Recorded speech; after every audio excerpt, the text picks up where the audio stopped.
Olá, um grande prazer estar com vocês aqui, diretamente da AgriShow, essa feira maravilhosa do agronegócio brasileiro e mundial. E temos aqui, a Harvin tem um convidado especial para falar com você sobre direito tributário e a relação com o agronegócio. Eu tenho grande prazer, enquanto coordenador do curso de Direito da Harvin, apresentar o Dr. Fábio Calcini. Faço aqui o meu agradecimento pela sua participação e pela sua presença aqui nesse nosso bate-papo. Eu que agradeço, Dirceu, pelo convite. Sempre uma honra, o projeto da Harvin, né? Um projeto maravilhoso em diversas áreas, no nosso caso aqui na área do direito, com esse olhar do agronegócio, e direto aqui da feira da AgriShow. Não tem lugar melhor para a gente conversar um pouquinho de direito, agronegócio, reforma tributária e tantos outros assuntos que interessam o aluno e todos os cidadãos brasileiros aí. Pois é, na apresentação do Dr. Fábio Calcini, sei que isso é dispensável, porque o nome do Dr. Fábio Calcini alcança hoje nacionalmente o direito e até fora do direito, mas Dr. Fábio Calcini, advogado militante há muito tempo, professor de cursos de graduação, de pós-graduação, escritor de várias obras, professor homenageado, autor homenageado, mas quero aqui, em primeira mão, acrescentar algo no currículo do Dr. Fábio Calcini. Para grande satisfação e orgulho nosso, o Dr. Fábio Calcini aceitou o convite de integrar o corpo docente da nossa Faculdade de Direito da Harvin. Então, também por isso quero fazer o meu agradecimento nesse nosso bate-papo, dando essa notícia aqui de primeira mão. A gratidão é minha, professor Dirceu, em poder compor esse time da Harvin, nesse projeto tão maravilhoso, moderno, né, que busca, como de costume, né, da marca Strati e do Grupo SEB, juntos nessa empreitada aí, trazendo algo novo para a nossa região de Ribeirão, e mais do que isso, né, tal como o agro brasileiro, que é mundialmente famoso, trazer um projeto que certamente vai ser mundialmente famoso. Eu quero estar aí nesse time e com muito orgulho aceitei esse convite. Pois é, mundialmente famoso, é com isso que nós estamos torcendo, contando e trabalhando muito, e o projeto leva a essa ideia mesmo. Acho que todo mundo terá boas surpresas num futuro muito, muito próximo. Mas focando no nosso assunto, no nosso bate-papo aqui da reforma tributária, nós tivemos a mudança da Constituição com a criação de novos tributos em lugar de outros. Então gostaria de começar por isso, para aquele que está se inteirando agora do assunto, né? Que tributos novos nós temos e o que eles estão substituindo no arcabouço da Constituição brasileira, doutor Fábio?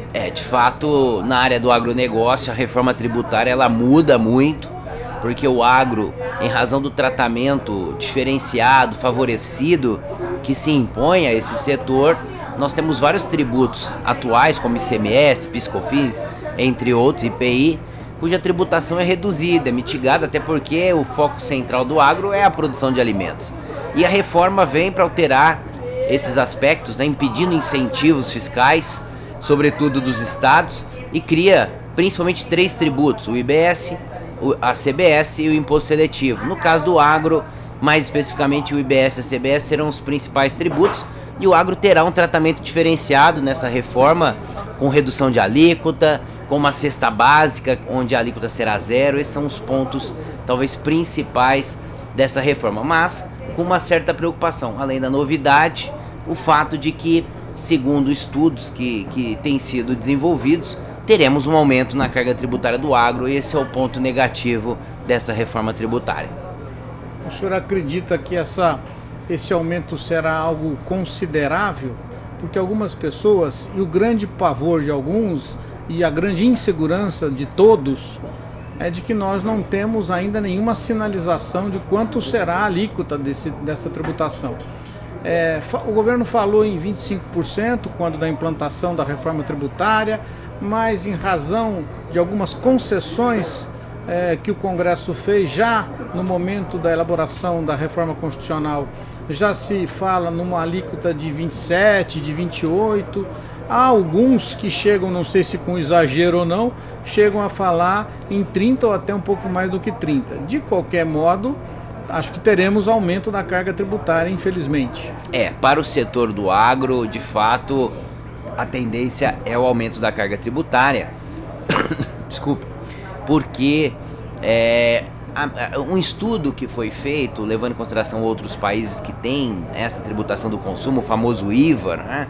A média de tributação é de 8%.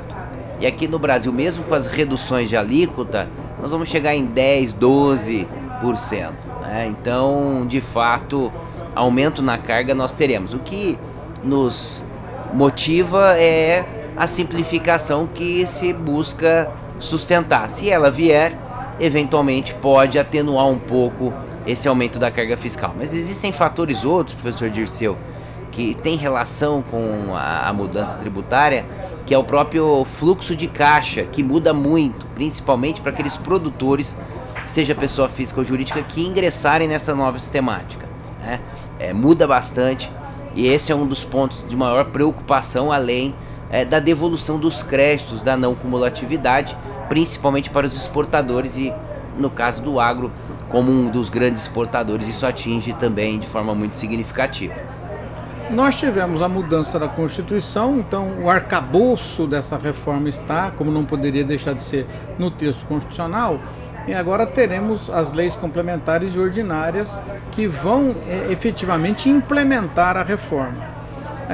O governo está apresentando isso ao Congresso Nacional, e aí há sempre aquela preocupação. Estamos num ano eleitoral, a reforma é urgente, para que todos nós possamos ter segurança é preciso conhecer essa legislação. Qual é a sua expectativa em relação a esse... sei que é difícil a gente estabelecer isso, porque estamos já no campo da política e com tudo aquilo que ela envolve, mas qual é a expectativa que o senhor tem sobre isso? Eu acredito que esse ano deve prosseguir sim com os debates e a votação das leis complementares. O governo ele criou grupos de trabalho, né, os GTs, onde somente existiam profissionais ligados ao setor público. Né? Isso acabou gerando uma certa crítica por parte da sociedade, que também acabou criando GTs, grupos, que de antemão trouxeram projetos de lei ao Congresso.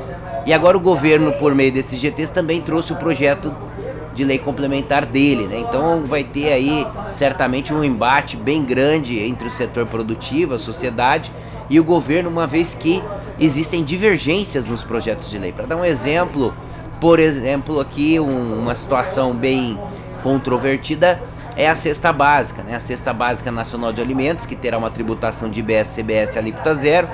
O rol sugerido pelo governo é extremamente restritivo, a ponto de não ter nenhum produto cárneo, nenhuma proteína animal constar do rol estabelecido pelo governo. Por sua vez, a Frente Parlamentar do Agro fez um projeto que, por outro lado, também ele é extremamente extenso em relação aos rolos de produto. E aí acabam surgindo aquelas críticas, até muitas vezes injustas, de que há uma defesa de colocar até o caviar na cesta básica, e não é essa a intenção da sociedade, da frente parlamentar, e também não é do governo. Né? Então nós vamos encontrar muitos desafios no decorrer desse projeto de lei complementar, entre outros também o fato de que o crédito da não cumulatividade, segundo o projeto do governo, a regra geral seria depender do pagamento, ou seja, a cadeia anterior, o contribuinte tem que pagar efetivamente o tributo para gerar o crédito na cadeia posterior, e isso está gerando muita dúvida, muita preocupação e muita insegurança,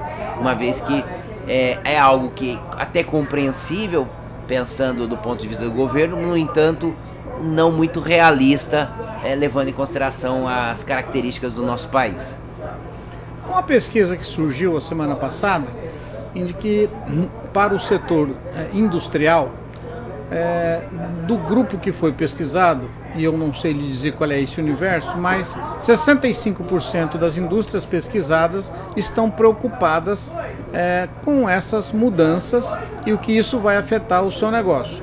Embora todo mundo diga que a reforma tributária beneficiou o setor da indústria mais do que os outros.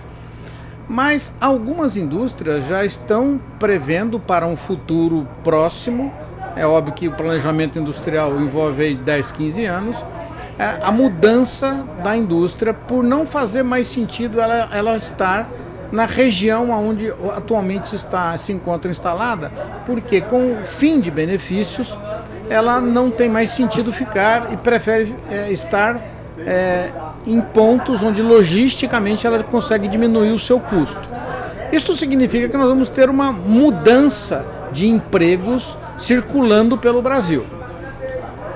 Com a situação de que nessa tributação nova, a tributação acontece no destino final, na aquisição do produto e não na produção como acontece hoje, um dos exemplos que foi citado se você tem um estado que é grande produtor de carne, não para exportação, mas para consumo interno, esse estado aonde abriga a produção de carne, ele vai deixar de receber essa tributação, porque a tributação vai acontecer na ponta onde a carne é consumida efetivamente.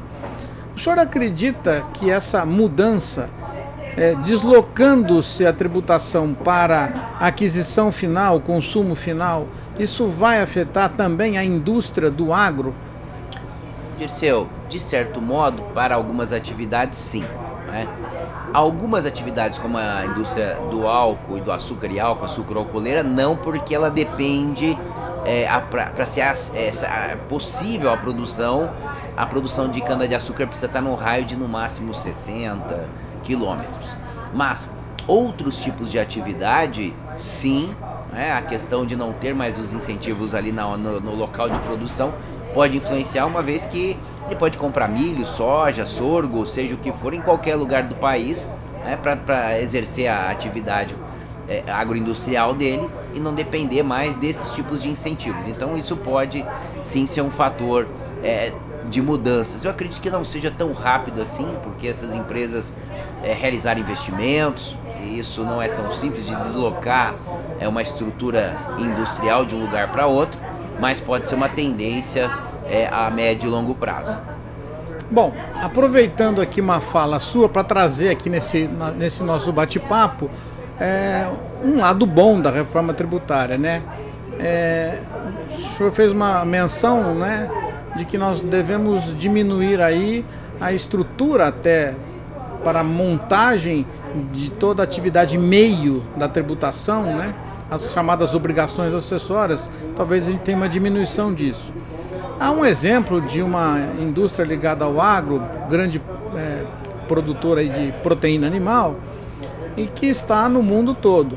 E numa entrevista do diretor jurídico, ele faz uma comparação, que eles têm lá uma planta nos Estados Unidos, onde duas pessoas são capazes de cuidar de toda a atividade meio para o cálculo da tributação que é paga nos Estados Unidos. Em contrapartida, aqui no Brasil, o setor tributário da empresa tem 109 pessoas. Então é uma diferença extraordinária por conta dessa atividade meio para se chegar aí ao pagamento do tributo no fim da ponta. Essa atividade vai também beneficiar o agronegócio? O senhor acredita que isso vai diminuir custos? A reforma tributária, dentro desse ponto de vista de simplificação, ela está investindo nessa questão das obrigações acessórias e da tecnologia como uma forma de diminuir a complexidade e a quantidade de obrigações acessórias. De fato, ao menos me parece ser a intenção dos autores da reforma, né, dos criadores da reforma, sim, dentro desse ponto de vista. A gente conhece essa empresa, a gente sabe das questões aí da complexidade. No entanto, embora esse seja o mote da reforma tributária, podemos dizer que nos próximos pelo menos 10 a 20 anos teremos ainda muito trabalho, aumento de demanda em matéria jurídico-tributária. Seja para contador, para advogado na área fiscal, administrador. Por quê? Nós teremos uma fase de transição, onde todo o sistema que nós temos hoje, atual, ele conviverá por aproximadamente 10 anos com o novo sistema e os novos tributos. Então imagina que é um trabalho duplicado. E, diante da legislação, por exemplo, o ICMS, ele termina em 2032, mas ele não termina em 2032. Por quê? Toda apuração pelo contribuinte, o poder público ainda vai fiscalizar, pode impor multas, essas multas gerarão autos de infração que serão defendidos que serão definidos no administrativo que dura 4, 5 anos ou até mais, que depois pode ir para o judiciário para durar mais 10. Então nós vamos conviver com a realidade atual e com uma legislação nova, com dúvidas, com um campo minado, como eu tenho brincado, né? Tem muita situação que nós ainda não imaginamos o que vai ser da nova legislação. Por mais que se tenha discutido, estudado e que se debata ao máximo, sabemos que existirão situações que só no dia a dia, na aplicação, é que surgirão os debates. Então nós vamos ter uma convivência por um bom período que vai exigir muitos desafios dos profissionais ligados à área fiscal, seja contador, administrador e advogado. Porque nesse período de transição a que o senhor faz referência, nós teremos a incidência dos 2 tributos, né? Exatamente. O ICMS continua a incidir e nós vamos ter o novo tributo, que é o IBS, incidindo também sobre as mesmas operações, mas não com as alíquotas cheias, né? Exato. Haverá uma compensação de um com o outro, não é isso, né? Exatamente. Há um escalonamento, começa em 2026, PIS, COFINS, né? O ICMS também, uma redução da alíquota e uma compensação com IBS e CBS. Mas conviverão todos esses tributos em conjunto, né? Então por isso eu digo que haverá esse aumento de complexidade e de demanda. Pode ser que a médio e longo prazo, de fato, a reforma permita uma menor complexidade e facilite. Mas por enquanto, doutor Dirceu, os alunos podem se dedicar aos estudos do direito, que certamente demandas virão aos montes. Eu fico de uma certa forma feliz com essa perspectiva e quero que todo mundo preste bem atenção no que eu vou dizer, né? Eu não estou feliz com complexidade, mas considerando a metodologia que a Harvard adotou para o seu curso de Direito, que é uma metodologia ativa, que é uma metodologia que coloca o aluno no centro das atenções como deve ser, uma metodologia que busca muito estudo de caso, né? Eles já tiveram isso na primeira semana de aula, o primeiro contato com a escola foi um estudo de caso de uma situação real, de uma indústria aqui de Ribeirão Preto. Vou dizer que o senhor, considerando a sua chegada no direito tributário, num momento excepcionalmente bom para os alunos da Harvard, porque virá com todo esse seu conhecimento, quando a matéria entrar, nós estaremos implantando a reforma tributária. Tenho a impressão que estudos de caso não faltarão para que os alunos tenham grandes discussões com o senhor. Com certeza, e será uma ótima oportunidade, porque certamente esses alunos que ingressaram recentemente na Harvard entrarão quando surgir essa disciplina de direito tributário. Esses tributos já estarão sendo implementados, então vai ser muito interessante, um desafio muito grande, não só para os professores, mas para os alunos aí, tratar desses desafios novos da tributação do consumo no direito brasileiro. Olha, muito obrigado mais uma vez, Dr. Fábio Calcini, um papo muito gostoso, com um tema muito profundo, muito complexo, mas o senhor sempre consegue fazer disso uma conversa leve, gostosa. Os meus agradecimentos mais uma vez, duplos, por ter aceito estar aqui conosco na AgriShow, nessa edição de 2024, e por ter aceito o convite para integrar o nosso corpo docente. Por favor, se despeça aí dos seus alunos. Muito obrigado, Dr. Dirceu, pelo convite. Foi uma honra participar aqui na AgriShow, desse bate-papo muito agradável e, mais do que isso, honrado em participar desse projeto, como eu disse, inovador, um projeto fantástico que é a Harvard e que muito me orgulho de estar ao seu lado nesse projeto. Muito obrigado. E muito obrigado a quem nos assiste também. E você que está nos assistindo, faço aqui um convite. Venha conhecer a Harvard. Nós estamos instalados nas dependências da DABI, aqui em Ribeirão Preto. Venha conhecer não só as nossas instalações, venha tomar um café, venha bater um papo, venha conhecer um projeto inovador no ensino da graduação, especificamente no ensino do direito. Até a próxima. Um prazer estar na sua companhia. Muito obrigado.